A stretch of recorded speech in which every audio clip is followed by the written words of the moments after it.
Fala nação rubro-negra! Sejam bem-vindos a mais um vídeo do canal. Já deixa o like, se inscreve e ativa o sininho para não perder nenhuma novidade do Mengão. Vem comigo que o dia é de festa. O Flamengo viveu uma noite de extrema tensão na Argentina. Uma noite daquelas em que o coração do torcedor bate acelerado do início ao fim. O rubro-negro enfrentou o Estudiantes, em La Plata, pelas quartas de final da Libertadores, e conseguiu a classificação para a semifinal de uma forma dramática, decidida apenas nos pênaltis. A vitória do time argentino por 1-0 no tempo normal levou a disputa para as penalidades, e aí apareceu o grande nome da noite, o goleiro Rossi. Ele se redimiu de uma falha durante a partida e brilhou com duas defesas espetaculares nas cobranças, garantindo a vaga do Flamengo entre os 4 melhores da competição. O jogo começou com o Estudiantes partindo para cima, como já era esperado. Precisando da vitória, o time argentino não se escondeu e buscou pressionar desde os primeiros minutos. Eles apostaram em uma marcação alta, dificultando muito a saída de bola do Flamengo. A cada tentativa de construção, a defesa rubro-negra parecia acuada, errando passes simples e se atrapalhando diante da pressão. Era nítida a estratégia dos argentinos, forçar o erro do Flamengo ainda no campo de defesa para tentar abrir o placar cedo. E a verdade é que o plano deles funcionou em boa parte do primeiro tempo. O Flamengo mostrava dificuldades enormes para se organizar. O quarteto ofensivo, que deveria ser o responsável por dar velocidade e criatividade ao time, parecia completamente desconectado. As movimentações eram descoordenadas, e os passes equivocados se acumulavam. Mesmo assim, o rubro-negro teve alguns momentos de respiro. Saúl, por exemplo, apareceu bem em 2 oportunidades.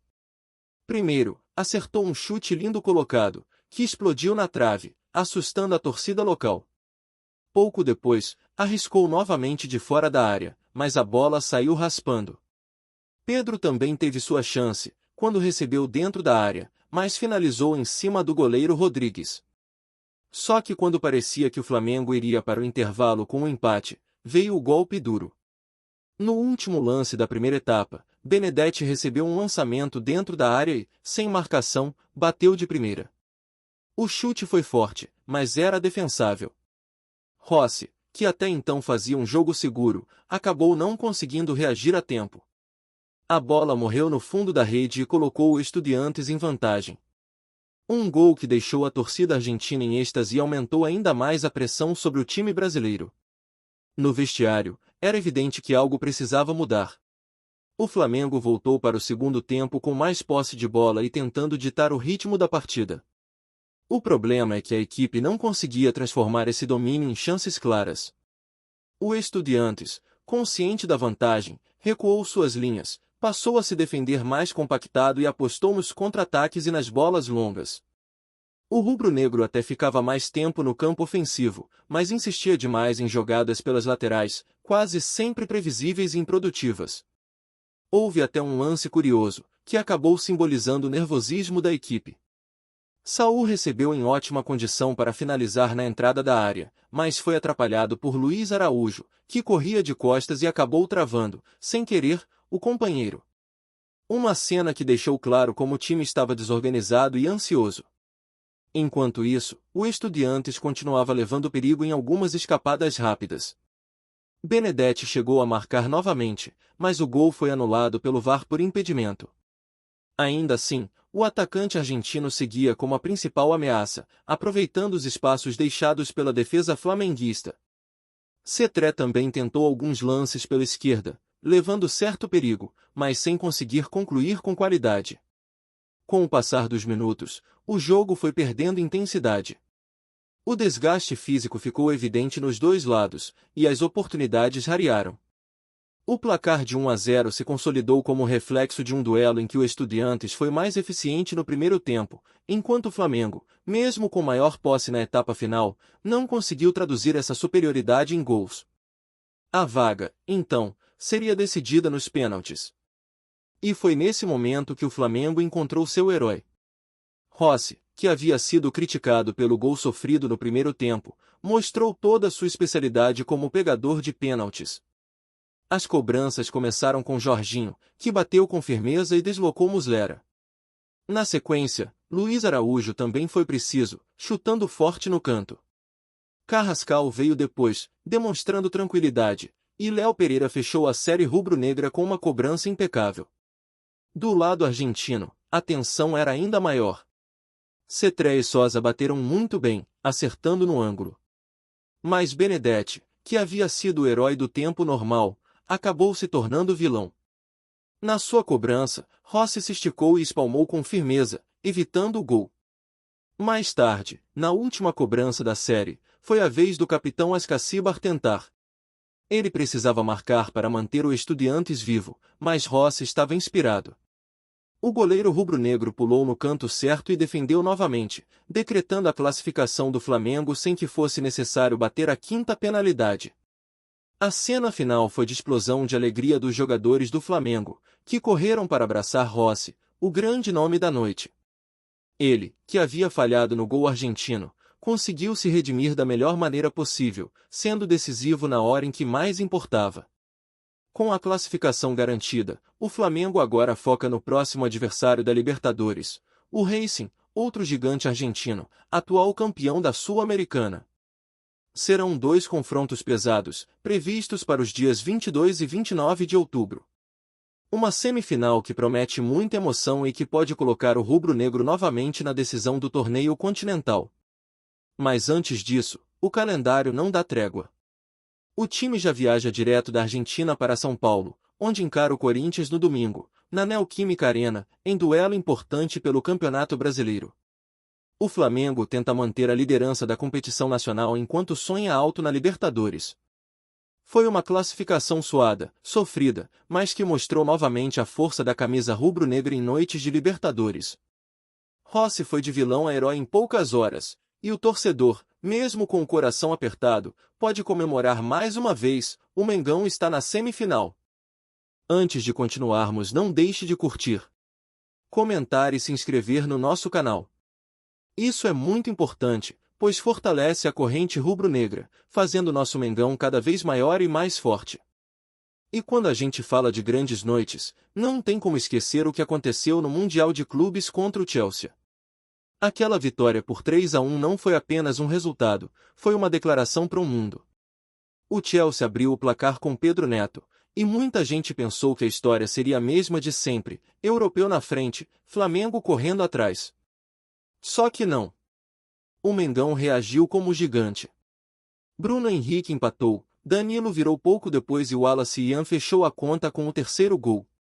Para piorar pro Chelsea, Nicolas Jackson foi expulso, e o time inglês terminou completamente perdido.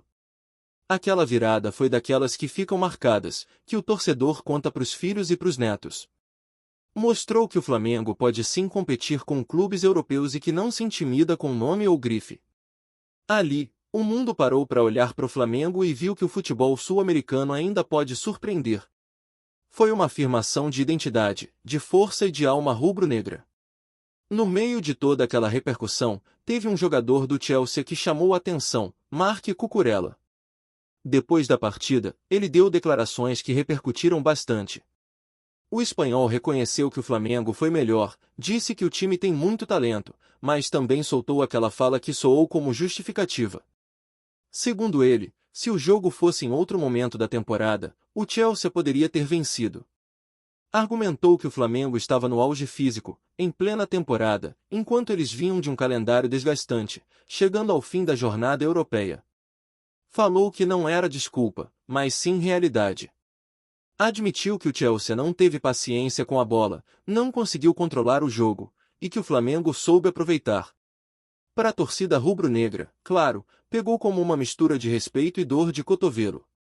Teve gente que achou válido, teve gente que riu, mas o nome de Cucurella acabou virando parte da história daquela noite. Ele entrou para o imaginário do torcedor, não por ter brilhado em campo, mas pelas palavras que disse depois da derrota. E agora, olha a reviravolta que o futebol pode proporcionar. Começou a circular um rumor de que Cucurella pode ser alvo do Flamengo em 2026. Parece loucura? Talvez. Mas no futebol, a gente sabe, não existe impossível. Imagina só ver o espanhol vestindo o manto sagrado, jogando no Maracanã lotado, sentindo a vibração da nação rubro-negra. Só de pensar nisso já arrepia. A especulação faz sentido por alguns motivos. O Flamengo precisa de um lateral com experiência internacional, que saiba atacar e defender, e que traga uma nova dinâmica pro time. Cucurella tem bagagem de Premier League, intensidade de sobra e seria um nome que chamaria atenção no mundo inteiro. Pro jogador, também seria uma oportunidade única. Ele poderia viver a experiência de jogar no Brasil, disputar Libertadores, sentir o calor do Maracanã e escrever uma história completamente diferente da que viveu na Europa. Financeiramente, claro, não é uma operação simples. Mas em 2026 muita coisa pode mudar. Contratos acabam, elencos passam por reformulação, e o Chelsea pode estar disposto a negociar. O Flamengo, se continuar nesse ritmo de protagonismo e com a força financeira que vem mostrando, pode sim sonhar alto. Seria ousado, mas o clube já mostrou várias vezes que não tem medo de ousar. Por enquanto é só rumor, só conversa de bastidor, mas onde há fumaça, há fogo. E o simples fato desse papo já existir mostra o tamanho que o Flamengo alcançou. O clube hoje é capaz de ser cogitado como destino para um jogador europeu de Premier League. Isso, anos atrás, parecia inimaginável. Hoje, é plausível. Então, torcedor, a noite já é gigante por si só, com o Flamengo classificado para a semifinal da Libertadores depois de um jogo dramático em La Plata. Mas a cabeça também viaja, lembra da vitória contra o Chelsea, recorda as falas de Cucurella e começa a sonhar com a possibilidade de ver esse cara vestindo vermelho e preto. O Flamengo é isso, é paixão que não cabe no peito, é história que se escreve todo dia, é rumor que vira esperança e é realidade que sempre surpreende. Se essa classificação já mostrou a força do time, a caminhada rumo à glória continental segue firme. E no meio dessa jornada, a torcida pode se permitir sonhar com o futuro, com reforços, com conquistas e com novas histórias para contar. Porque com o Flamengo, tudo é possível. Até foguete explodindo na madrugada da Argentina vira parte do roteiro dessa paixão sem limites. Antes de continuarmos, não deixe de curtir, comentar e se inscrever no nosso canal. Isso é muito importante, pois fortalece a corrente rubro-negra, fazendo nosso Mengão cada vez maior e mais forte. Já que o dia é de festa, precisamos lembrar de craques que marcaram história no Mengão. Então, hoje a gente precisa falar de um que carimbou a Libertadores. Estou falando de Diego Ribas. E não é só lembrança, não. O próprio Diego vibrou muito com a classificação emocionante do Flamengo sobre o Estudiantes nos pênaltis, comemorando junto com a nação rubro-negra e mostrando que a ligação dele com o clube segue firme, mesmo depois da aposentadoria. Recentemente, Diego relembrou aquele momento especial em que recebeu o convite para defender o Flamengo. Ele contou que, naquela época, o clube ainda não vivia a fase de protagonismo que conhecemos hoje. Não eram muitos os jogadores que aceitariam vestir a camisa rubro-negra naquela situação. Mas, para ele, não houve nenhuma dúvida. A resposta foi imediata. Nas palavras do próprio ex-meia, eu aceitei na hora. Olhando para trás, Diego garante que foi a melhor decisão de toda a sua carreira, porque no Flamengo ele encontrou não só títulos, mas também um amor que transcende o futebol. A chegada dele aconteceu em 2016, quando o clube ainda buscava se reconstruir. O Flamengo vinha montando aos poucos um projeto esportivo para voltar ao topo, e Diego desembarcou no Rio trazendo no currículo passagens por clubes pesados da Europa, Porto, Werder Bremen, Juventus, Wolfsburg, Atlético de Madrid e Fenerbahçe. A expectativa era enorme, e ele não decepcionou. Desde os primeiros jogos mostrou liderança, personalidade técnica refinada, virando rapidamente uma das referências do elenco. Mais do que jogar bola, ele ajudou a construir a mentalidade vencedora que hoje caracteriza o Mengão. É claro que a trajetória teve altos e baixos. Diego enfrentou lesões em momentos cruciais, ficou fora de jogos importantes, mas sempre deu a volta por cima. Sua determinação em se recuperar e voltar ao campo simbolizava o espírito rubro-negro de nunca desistir. Ele entendeu como poucos o que significa jogar no Flamengo. A pressão, a paixão da torcida, a responsabilidade de vestir o manto. Cada retorno dele depois das dificuldades só aumentava ainda mais a identificação com o clube. E não dá para esquecer que foi com a camisa do Flamengo que Diego conquistou os maiores títulos da carreira. Ele esteve em campo na histórica campanha da Libertadores de 2019, quando o time viveu uma das maiores glórias da sua história. Foi dele a arrancada e a assistência para Bruno Henrique no gol que abriu o caminho para a virada épica contra o River Plate, em Lima. Aquilo entrou de vez na memória de todos os rubro-negros e cravou o nome de Diego no coração da nação. Além da Libertadores, ele levantou troféus que consolidaram uma era dourada: 2 campeonatos brasileiros, a Copa do Brasil, 2 Supercopas do Brasil e a Recopa Sul-Americana. Sua carreira no Flamengo se mistura com o período mais vitorioso da história recente do clube. Foi a prova de que a decisão que ele tomou lá atrás, quando muitos hesitavam, foi não apenas acertada, mas fundamental. Com o passar do tempo, Diego também mostrou versatilidade. Começou como meia clássico, criador de jogadas, mas depois, já mais experiente, recuou para atuar como volante, participando da saída de bola, organizando o time e trazendo equilíbrio. Essa adaptação prolongou sua utilidade para o elenco e mostrou que ele estava disposto a ajudar o Flamengo de qualquer forma. Dentro e fora de campo, sempre teve postura de líder. Vestiu a braçadeira de capitão em várias ocasiões, assumiu a bronca quando as coisas apertaram e encarou as críticas de frente, transmitindo confiança aos companheiros e dando exemplo do que significa ser Flamengo. Quando chegou a hora de pendurar as chuteiras, em 2022, Diego se despediu com emoção, deixando um legado de títulos, dedicação e uma conexão com a torcida que não se apaga. O menino revelado pelo Santos e que brilhou na Europa encontrou no Flamengo o auge da carreira, tanto no aspecto esportivo quanto no emocional. E até hoje, sempre que fala do clube, deixa claro, a escolha que fez de aceitar o convite sem hesitar foi a mais importante e feliz da vida dele. E é por isso que, nesta noite tão especial, Diego Ribas também se coloca como parte da torcida. Ele vibrou, ele comemorou, ele acompanhou cada lance da classificação dramática nos pênaltis, porque entende que o Flamengo não é apenas um clube que ele defendeu dentro de campo. É uma paixão que continua pulsando mesmo depois da aposentadoria. Quando o Mengão carimbou a vaga para mais uma semifinal de Libertadores, cada torcedor sentiu o coração acelerar, e Diego, um dos grandes ídolos dessa era, vibrou como mais um apaixonado pelo manto sagrado, acreditando que o rubro-negro vai seguir firme em busca de mais uma conquista continental. Antes de continuarmos, não deixe de curtir, comentar e se inscrever no nosso canal. Isso é muito importante, pois fortalece a corrente rubro-negra, fazendo nosso Mengão cada vez maior e mais forte. Voltando a falar do jogo de ontem, a notícia boa é que a classificação rubro-negra veio com um detalhe importante: o brilho de Rossi nas penalidades. Depois de perder por 1-0 no tempo normal, com um gol de Benedetti no fim do primeiro tempo, o Flamengo levou a decisão para os pênaltis e contou com 2 grandes defesas do goleiro para eliminar o Estudiantes. Jorginho, Luiz Araújo, Carrascal e Léo Pereira bateram com categoria e confirmaram a vaga. Foi um jogo tenso, sofrido, mas com um final feliz para a nação, que agora já começa a pensar na semifinal contra o Racing, outro argentino de muita tradição. O técnico Felipe Luiz viveu a partida como se estivesse dentro de campo. Ele sabia do peso desse duelo e deixou claro que a Libertadores é o torneio que define o tamanho de um clube no continente. Já havia vencido a competição em 2019 e em 2022 como jogador, e agora, do lado de fora, conseguiu conduzir o Flamengo a mais uma semifinal.